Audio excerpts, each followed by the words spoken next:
আজকের ভিডিওটা শুরু করেছি বিকেল 4টা থেকে।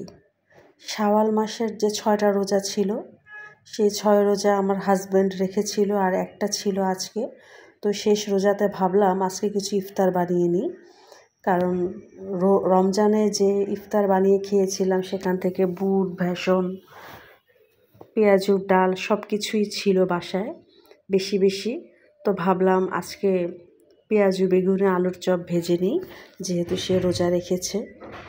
আর এজন্য আজকে ইফতারের আইটেম তৈরি করে নিলাম। এগুলো যখন তৈরি করছি মনে হচ্ছে যে এখনও রমজান মাসই চলছে। রমজানের একটা ফিল পেয়েছিলাম ইফতারগুলো তৈরি করার সময়, কারণ রমজান মাস ব্যতীত কিন্তু এই ইফতারগুলো কখনো বাসায় করা হয় না। আর যেহেতু একটু বৃষ্টি হচ্ছে, মেঘলা, ভাবলাম বুট মুড়ি এগুলো খেলে হয়তো অনেক ভালো লাগবে। আর আপনাদের ভাইয়াকে বলে দিয়েছিলাম বাসায় আসার সময় যেন ধনেপাতা নিয়ে আসে, কারণ বুট মুড়ি খেলে কিন্তু পুদিনা পাতা, ধনে পাতা এগুলো ছাড়া কিন্তু খেতে ভালো লাগে না।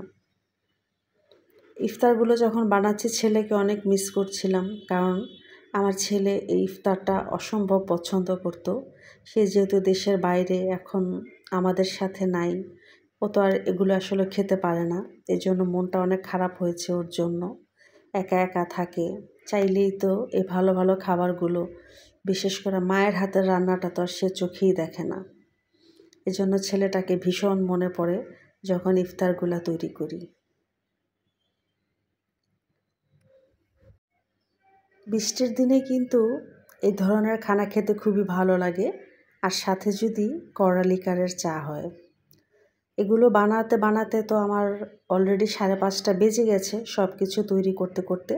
তারপর একটু ছাদে চলে গেলাম, কারণ ছাদে অনেক পুদিনা পাতা আছে। ছাদ থেকে একটু মোবাইলটা সাথে নিয়ে গিয়েছিলাম। ছাদে অনেক ফুল ফুটে আছে, আর অনেক ভালো লাগলো, এত বাতাস। আর পুরোটা ছাদে বিভিন্ন জায়গাতে অল্প অল্প করে বৃষ্টির পানি জমে আছে, আর একটু শ্যাওলাও পড়ে গেছে। আসলে ছাদে আমার তেমন আসা হয় না, কিন্তু বিকেলবেলার ছাদটা কিন্তু দেখতে খুবই ভালো লেগেছিল, কারণ আমাদের এই ফ্ল্যাটটা কিন্তু অনেক উপরে, 10 তলা, যার জন্য উপর থেকে সব কিছু অনেক সুন্দর দেখা যাচ্ছিল। যাই হোক, কিছুক্ষণ হাঁটাহাঁটি করলাম, কী গাছে ফুল ফুটেছে একটু ফুলগুলো দেখলাম। তারপর অনেক টবে এরকম পুদিনা পাতা লাগানো আছে। এগুলো আসলে আমিও লাগাইনি, আমাদের আরও যারা আশেপাশে ভাবিরা থাকে তারাই পুদিনা পাতাগুলো লাগিয়েছে।